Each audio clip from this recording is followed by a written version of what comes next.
Good day. Over the past year, rising vaccination rates have sustained confidence in the global economic recovery despite the rapid spread of the Omicron virus in recent months. Looking ahead to this year, we expect global growth to be slower as the rebound from the pandemic fades. Growth in emerging market and developing economies will continue to lag that in advanced economies due to a slower pace of vaccinations and other headwinds. South Africa's economy rebounded strongly from the pandemic in 2021, but going forward, the growth rate will, like global growth, slow and remain subject to various risks. The International Monetary Fund's forecast for global gross domestic product is unchanged at 5.9% in 2021. Global growth is expected to slow to 4.4% in 2022. The SABC forecast for global growth in 2021 sits at 6.2% and is unchanged for 2022 and 2023 at 4.4% and 3.3% respectively. GDP growth in our trading partners in 2024 is forecast to be 2.7%. Global economic conditions are less supportive of emerging and developing economies now than they were for most of this past year. Although policy settings in advanced economies remain accommodative, higher global inflation is likely to accelerate normalization of interest rates and balance sheet reduction by major central banks. It is less certain now how far the normalization process will go and the exact timing. And this uncertainty continues to cause financial market turmoil and capital flow volatility. Risk aversion in financial markets has increased. Economies that failed to take advantage of better global conditions or to reduce large macroeconomic imbalances remain vulnerable. Last year saw the ongoing recovery of the South African economy from the pandemic, but also the damage caused by the July unrest, cyber attacks, and strikes. Those factors led to a downward revision to the growth forecast for the year as a whole, from the 5.2% forecast in November to 4.8%. This year and next, economic growth will remain well above the low rate of potential growth. GDP is expected to grow by 1.7% in 2022. The deceleration in growth from 2021 to 2022 is primarily a result of the fading rebound from the pandemic, alongside a climb down from high export prices.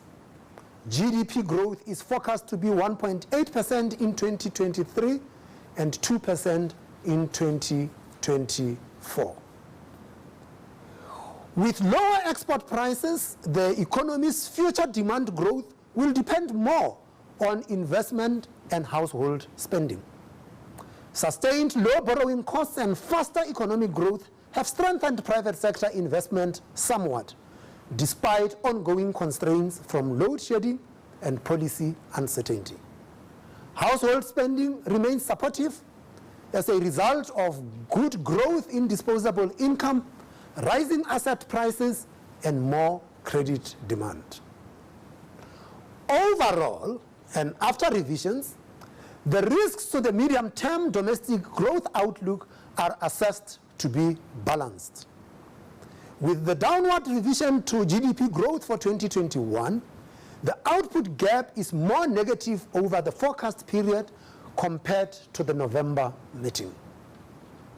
However, as the economy is forecast to grow faster than potential, the output gap closes steadily through to 2024. While important commodity export prices such as for coal, iron ore, platinum and rhodium generally decreased in the latter half of 2021, in recent weeks some prices and export values have been more buoyant. As a result, the current account surplus of the past year is expected to decline at a slower pace than at the time of the November meeting. The current account deficit in 2023 and 2024 is, at this stage, forecast to be smaller than previously expected.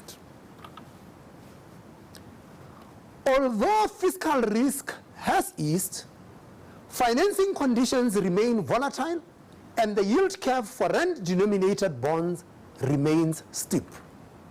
10-year bond yields remain at about 9.4%.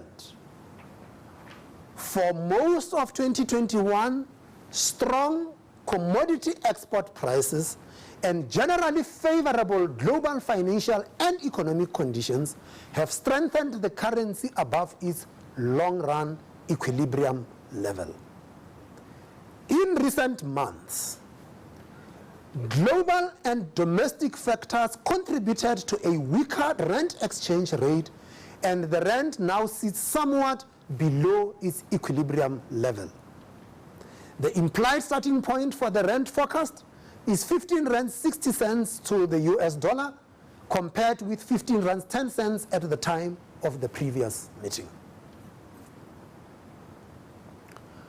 Over the past year and into this year, global supply shortages and strong demand have caused a wide range of prices to accelerate, including raw materials, intermediate inputs, and food. Some of these price increases have passed through to consumer prices in major economies.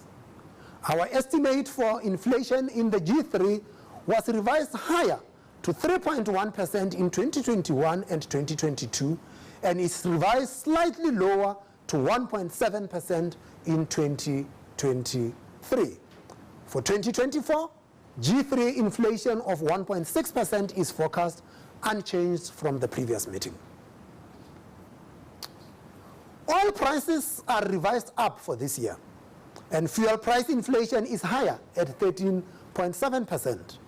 Local electricity price inflation for 2021 was 10.2%, while the forecast for 2022 is revised up to 14.5%. For 2023 and 2024, electricity price inflation of 12.4% and 10% is expected, unchanged from the previous meeting.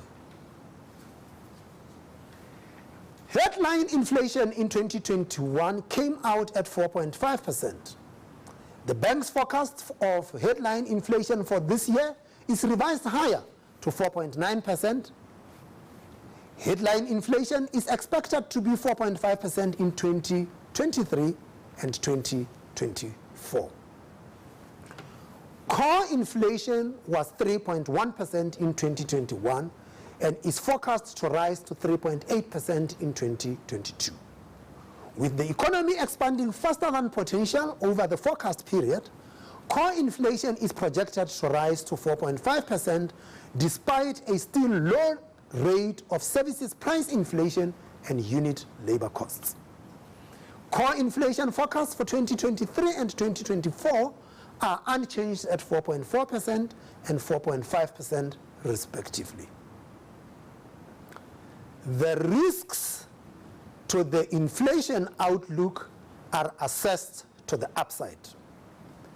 Global producer price and food price inflation continued to surprise higher in recent months and could do so again.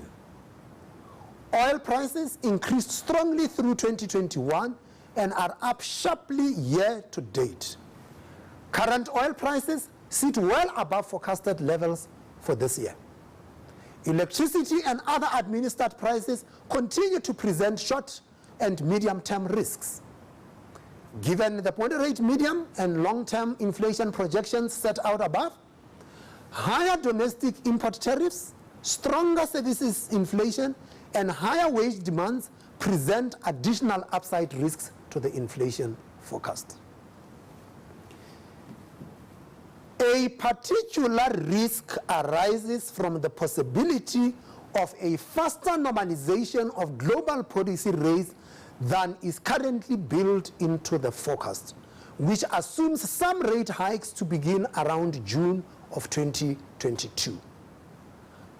Added to this is the risk that quantitative tightening will occur more quickly than previously expected, leading to stronger capital flow reversals from riskier assets such as emerging market debt.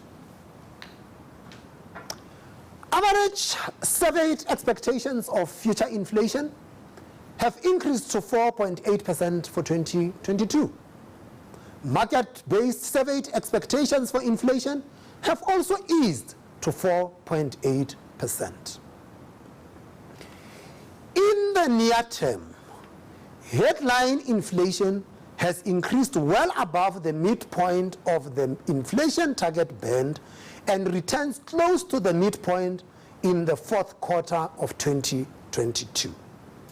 Some risks to the inflation outlook, like food and fuel, have been realized, and other risks such as currency volatility and capital flow reversals have become more pronounced.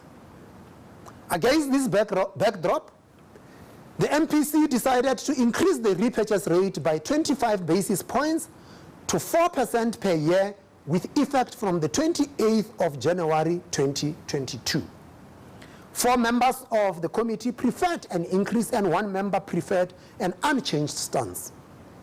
The implied policy rate path of the quarterly projection model indicates gradual normalization in the first quarter of 2022 and into 2023 and 2024, given the inflation forecast. As usual, the repo rate projection from the QPM remains a broad policy guide, changing from meeting to meeting in response to new data and risks. Given the expected trajectory for headline inflation and upside risks, the committee believes a gradual rise in the repo rate will be sufficient to keep inflation expectations well anchored and moderate the future path of interest rates.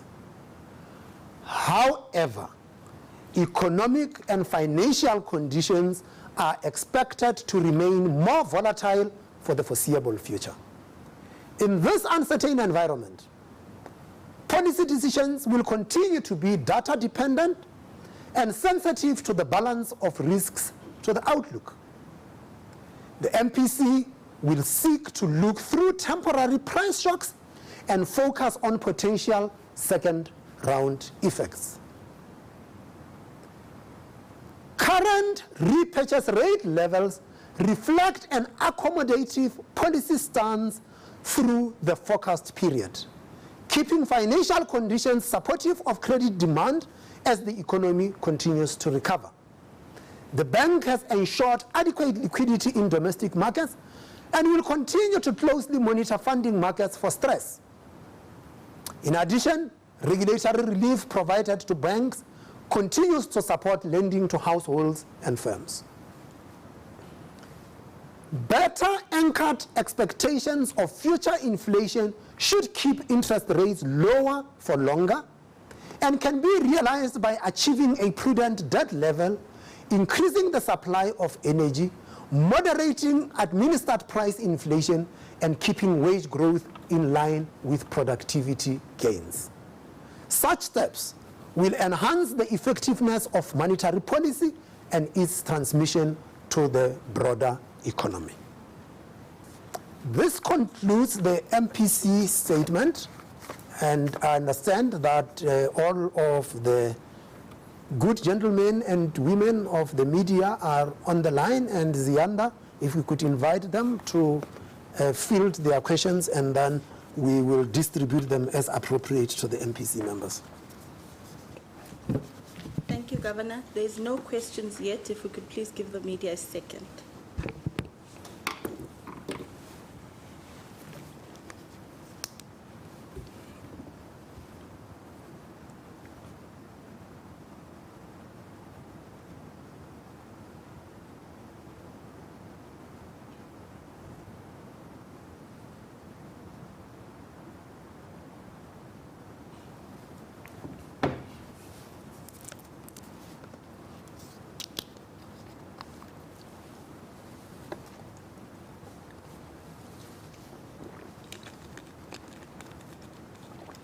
Any progress?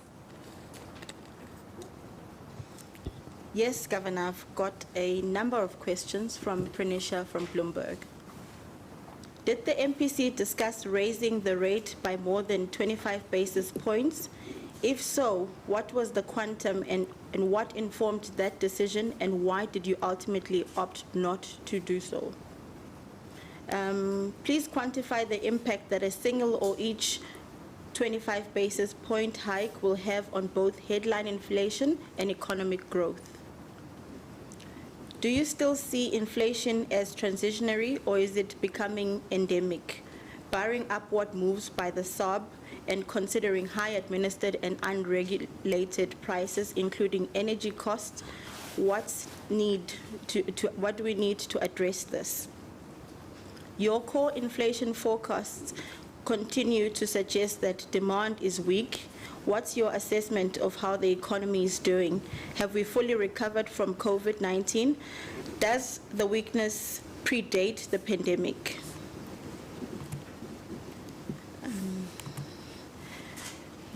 And then, what's driving the MPC's expectation that the economy will grow above potential? And there's two more questions from Bloomberg. Pranisha. It's Pranisha. It's still Pranisha from Bloomberg. And the fifth question, what's driving the MPC's expectation that the economy will grow above potential? Did the Fed's plans announced last night change the thinking amongst the MPC members on the pace of removing policy accommodation? The last question, are you satisfied that today's move and the rate path suggested by, she didn't manage to complete that one. So those are all her questions for now.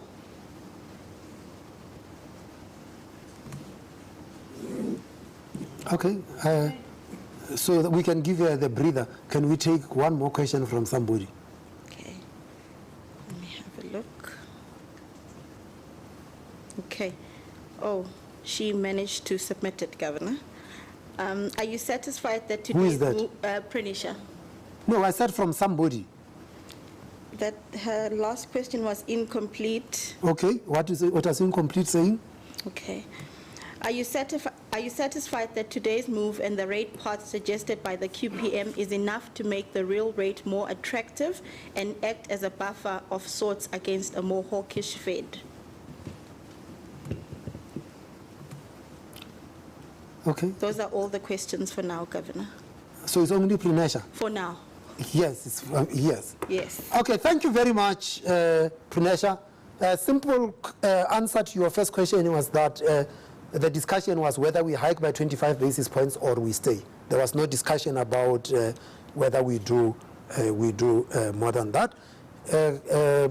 Chris Lovell, you're going to answer the question about the quantification of the impact of the 25 basis points on both growth and inflation. Just prepare yourself for that. Is inflation transitory or permanent? It depends. There are elements that are transitory and there are elements that could as well be permanent. Whether transitory or not, what we are focused on is what are the second round effects of those changes in the inflation rates or those prices of particular commodities. Without a doubt, if we feel that there is potential, underline that, potential for second round effects to kick in and thus lead to faster inflation, we are bound to act. The environment is uncertain, which is why we are taking these measured steps to deal with the emerging risks to inflation. You asked, core inflation forecast seems to suggest that demand is weak. I'm not sure what weak means in this instance. It's definitely stronger than it was during the lockdown. What we use core for is to measure whether there are generalized increases in prices if we strip out the volatile elements of the price formation process. And our preferred measure of core is headline excluding fuel, electricity, and food prices. And based on that measure, we can see that there are pressures that are building up. What proportion of those pressures are demand? What proportions of them are supply? Well, you know, I know people get into these things. The point here is, if we say there are supply constraints and the supply constraints are not dealt with, and demand remains unfulfilled, we are going to have prices rising. So it becomes irrelevant as to whether that there are the supply constraints. It's a question of how long those supply constraints last. And in your own words, you said, are they transitory or are they permanent? As I said, the jury is out. Some of them might be transitory, some of them might be permanent. What is in no doubt is that COVID did lead to significant shocks or disruptions in supply chains, both globally and domestically. And as demand recovers, it is not recovering into the previous supply, it is recovering into a constrained supply or a supply that is significantly disrupted and thus leading to rising prices. What our expectations? What drives our expectations that growth will be above potential? No, it's not a question of just expectations. We are forecasting that growth will be 1.8% this year, and that it would rise to 2% by 2024. And we have got potential at 0.8. So our projection of growth is already higher than potential, and as such, there isn't a question of expectation. It's a question. It's a given thing. That is our forecast for growth. And I think the question maybe you wanted to ask is what would be driving growth in this process. And as we had spelled out, we had strong support from the global economy. That global support is actually significantly slowed down as the whole of the world is also slowing down getting into this year. But there is support that is what we are seeing coming from household consumption expenditure, and we are seeing some recovery in investment. So there are a number of factors that are coming through. Are we satisfied that the repo rate path that is suggested in the QPM will take care of the real repo rate? Well, our satisfaction does not have to come from the QPM. Our satisfaction must come from the decisions we make. The QPM does not make decisions. The QPM is an input into the decision-making process of the MPC. It is just but one input. We can't outsource our decisions to a model. That is why you have got a committee. We deliberate, and based on our deliberations, we take what we believe is an appropriate decision. And the decisions that we have taken from November and now, we believe are decisions that are measured, will take care of the emerging inflation risks, whilst at the same time continuing to provide support to households and firms, as you see reflected in the monetary policy stance going forward, that it remains accommodative. Chris, before I come to you, is there anybody who wants to add anything to the answers I provided? No? Chris? Thanks. Look, I can't quantify each and every hike. The forecast that we have is released. What is safe to say is that any interest rate hike has the effect of slowing demand growth, and that all of the hikes that are in the QPM forecast trajectory are reflected in the GDP and inflation numbers that we put out. It is, I think, important to recognize, though, that while demand growth is slowing, the metaphor here isn't hitting the brakes. The metaphor here is really about taking our foot slightly off the gas pedal. Real rates are still negative. The output gap is closing through our forecast period. That is pushing up core inflation. We see stronger household consumption spending. We see a bit more of a pickup in investment. And that's quite important because that impact of core rising, because we've flagged very high current headline inflation risk. And if you add core to that, you're going to end up in a situation where long-term inflation starts to rise. As long-term inflation rises, long-term yield costs rise. And that, in turn, hits long-term investment, public sector borrowing costs. And so there's a bit of a trade-off here between the damage that high inflation will do to long-term interest rates and growth relative to this very minor slowing in demand growth that we're seeing from these repo rate adjustments. Thank you. Thank you. We've got a question from Hilary Joffe from Business Times. Governor, are you still keen to see the inflation target lowered from the current 3 to 6%, perhaps to 3%? Her second question, could you expand on your comment about the risks that monetary policy tightening will occur more quickly than expected? What exactly are you concerned about? Questions from Alex Winning at Reuters. Could you say whether you expect headline inflation to breach 6% in the coming months? How worrying is a temporary rise above 6% in terms of inflation expectations? Would a breach above 6% make further rate hikes more likely? We've got a question from Lukanya at Business Day. Can the governor or another MPC member say what the argument for staying unchanged was, given that there was such a consensus on increasing the rates?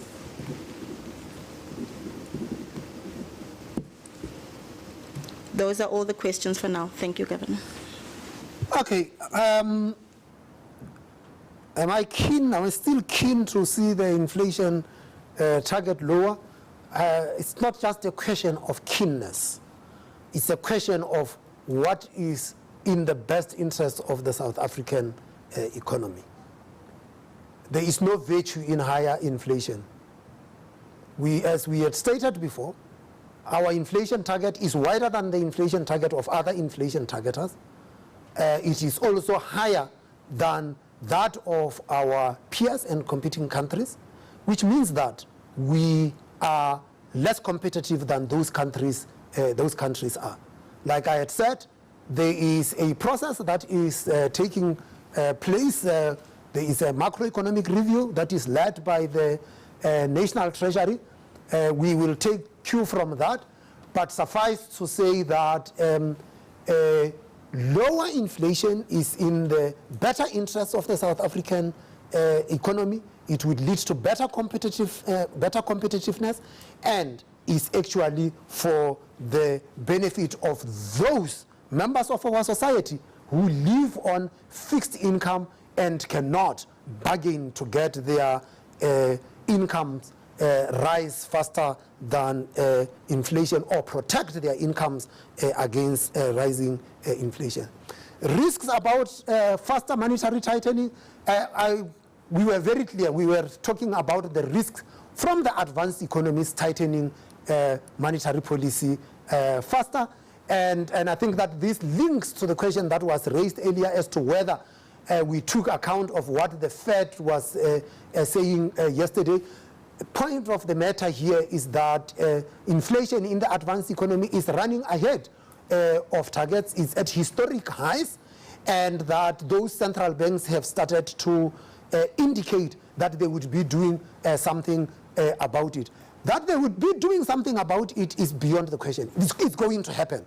The question is that of timing. And the risks that we see is that they might actually do that earlier than we had said. Our forecast says that is based on tightening in the advanced economies taking place around June of this year. If it takes place earlier, it actually obviously changes what we are faced with, and that is what we were talking about. Alex raised the question about breaching. If the inflation breaches above 6%, would we then be acting more aggressively? Well, by that time, it might be too late. There is nothing we can do about yesterday's inflation or today's inflation. we can do something about tomorrow's inflation. And our own forecasts do not suggest that inflation would breach the 6% upper limit of the inflation targeting band. And it is not in any of our baseline scenario. Of course, if it was to happen, it might fit into future inflation expectations. But if anything, the point that we started acting in November and we are acting now in this meeting says to you that we are doing something about future inflation. There is nothing that we can do about November's inflation or December's inflation or even January's inflation, because the monetary policy horizon runs over a 12 to 18 months period. Arguments for staying the same rather than increasing because there was a consensus. We do not take decisions based on what the markets expect. We take decisions on the analysis that we have made and our own take about the inflation outlook. There was no doubt, as we have said in the previous statement and we are saying now, about the pace of the normalization that it will take place. The only debate was about timing of increases rather than whether there should be an increase or not. Thank you, Governor. I've got 3 more questions. One question is from Vuyani Ndaba at Bloomberg. How significant are global supply side constraints weighing on South African inflation? Is there a chance, if they dissipate, that South African inflation is still in disinflation? Rashad, that's yours. Another question from Lukanya at Business Day. He's referring to inflation targeting. Previously, the governor suggested a lower target. Does the inflation outlook rule that out, given it might imply even tighter policy? Then we've got a question from Pranisha. Do you agree with the QPM suggesting a lower rate path when inflation and growth are now seen to be higher than at previous meetings? And please clarify how many interest rate hikes through 2024 the QPM is now suggesting. I apologize, Vuyani Ndaba is from Reuters. Okay. Thank you. Rashad, let's start with you. And who wants to take the question about the lower target and the policy rate? It's becoming my issue all the time. Between Fundi and Kuben, one of you, I'm volunteering one of you. Chris, can you take the QPM rate path? Rashad? Thank you very much, Governor. So it's obvious that supply side constraints are universal. It's most prominent in the US, accounts a lot for inflationary pressures in the US. In the South African case, I think that there's some evidence that global supply side constraints are prominent in motor vehicles. There's some evidence, if you look at the producer price index, there's some elements where some of the inputs that firms are using, there's supply side constraints. One doesn't see this directly in the CPI numbers. So that's the one aspect, but if you look at the CPI as a whole, there are other areas which are not necessarily of a supply side constraint related, and that is, the services part. So rentals are picking up a bit, the whole variety of other services that are recovering from last year. So in the scheme of things, supply side constraints are there, but the constraint is perhaps less binding than, say, like in a country like the US, where the economy is really overheating with a very overheated labor market. Thank you.